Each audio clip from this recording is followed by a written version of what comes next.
This short video provides a high-level summary of the regulatory requirements at the proof of concept stage and also gives you some advice about the process. There are several regulatory and statutory bodies that participate in the innovation journey. There are 4 regulators that you must consider.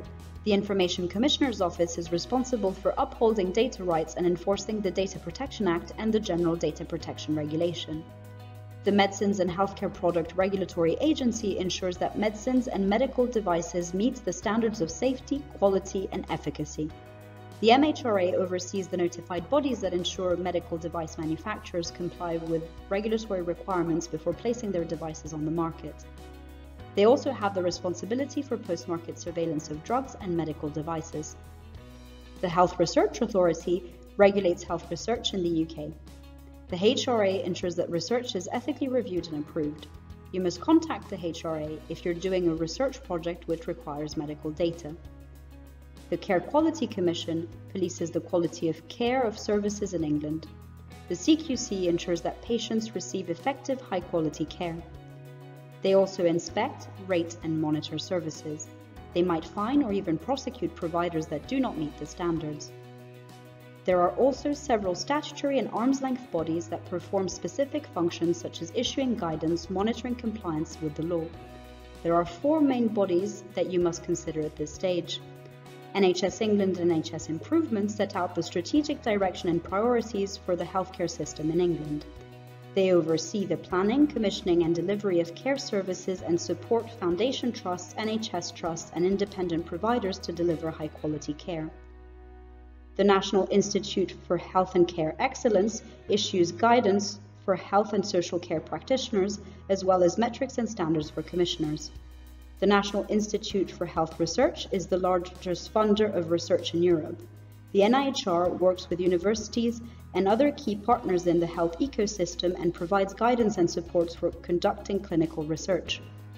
The NHS National Research and Development Forum is a professional network of health and social care practitioners which champions high-quality research, creates standards, and shares best practice. Also at this stage, you might want to engage with other research bodies, funding institutions, and charities which can help you further shape your product. Health Data Research UK make health data available to researchers, innovators to develop products and scientific research. HDR UK is also leading on the creation of the digital innovation hubs, which will help advance scientific research and digital innovation in the UK. They also engage with the public on issues involving the use of data for research. The Medical Research Council is responsible for coordinating and funding medical research in the UK. It offers grants for health technology innovation and collaboration with industry to do so. The Wellcome Trust funds scientific research in the field of biomedical science, population health, and medical innovation. It also supports research to develop healthcare innovations through grant funding and programs such as the Innovators Award. The Academic Health Science Network helps innovators connect with a wider network of entrepreneurs and navigate the innovation pathway. It can also provide guidance to understand the NHS landscape and advise NHS organisations on commissioning and procurement. It also provides funding through the Accelerator programme. Innovate UK provides funding and information to policy and decision makers within the NHS about emerging health technologies that may have a significant impact on patients or the provision of health services in the future. Patient and patient groups can help innovators and entrepreneurs better understand patients' unmet needs and priorities. This can help inform the design and deployment of new healthcare technologies. Charities can also provide information on patients' priorities and unmet needs. They can help entrepreneurs to conduct user research or test their innovation with patients. They also play a role in raising awareness of new innovations among healthcare professionals and in spreading best practice. NHSX is a unit within NHS England whose mission is to speed up the digital transformation of the NHS and social care.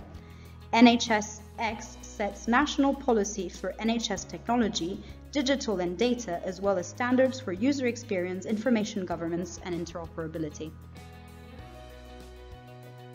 In May 2020, there will be a change in the regulatory landscape with the new Medical Devices Regulation and In Vitro Diagnostic Regulation.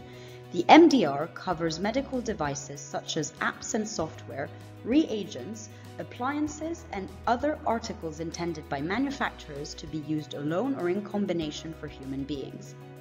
The IVDR covers medical devices such as apps and softwares, reagents, pieces of equipment or system intended by the manufacturer to be used in vitro for the examination of specimens, including blood and tissue donations derived from the human body.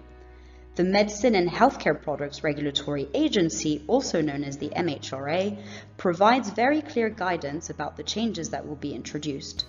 Some of the major changes include that many software products and apps will be upclassed. Manufacturers will have to appoint at least one person responsible for regulatory compliance, and increased post-market surveillance responsibilities will be imposed on manufacturers.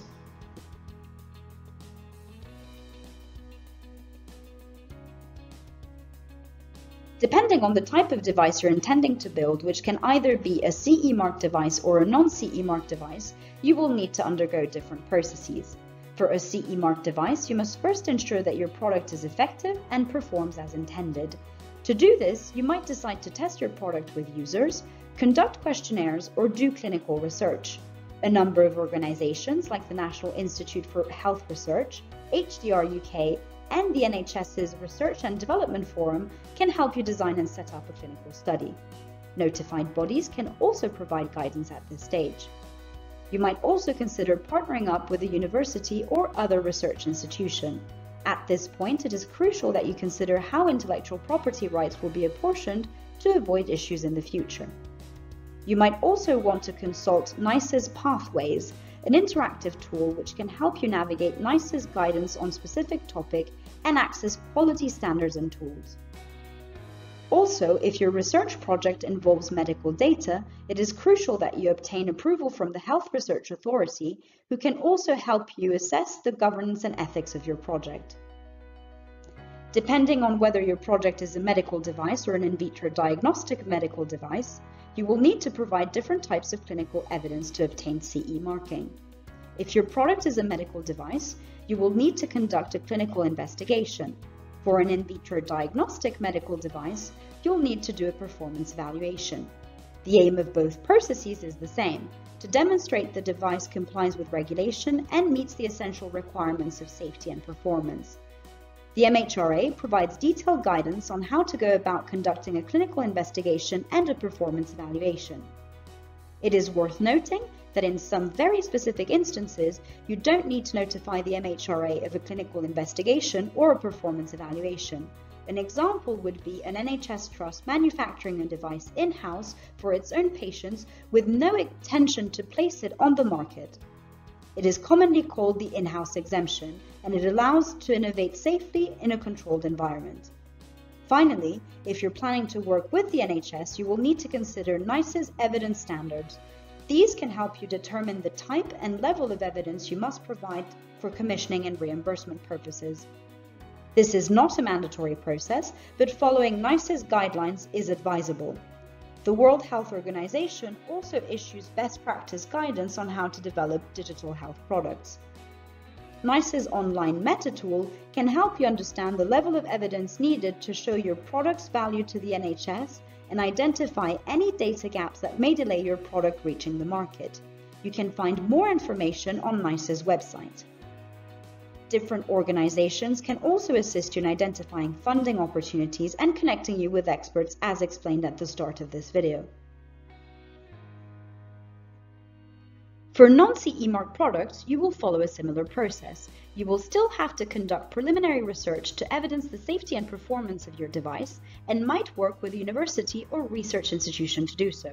You might also want to consult NICE's Pathways.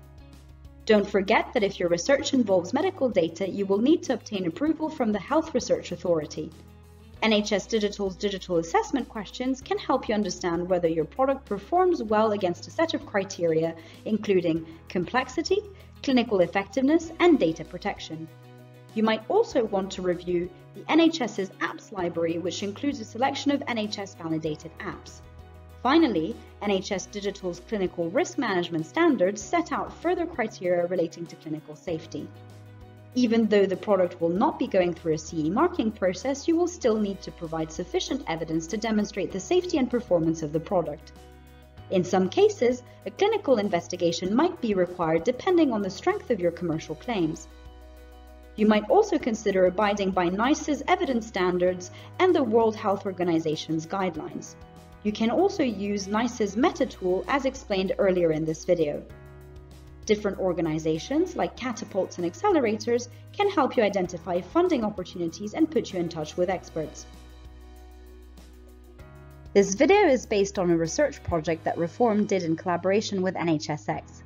We hope you found it useful, and please visit our website for more detailed content on the regulation of data-driven technologies in healthcare.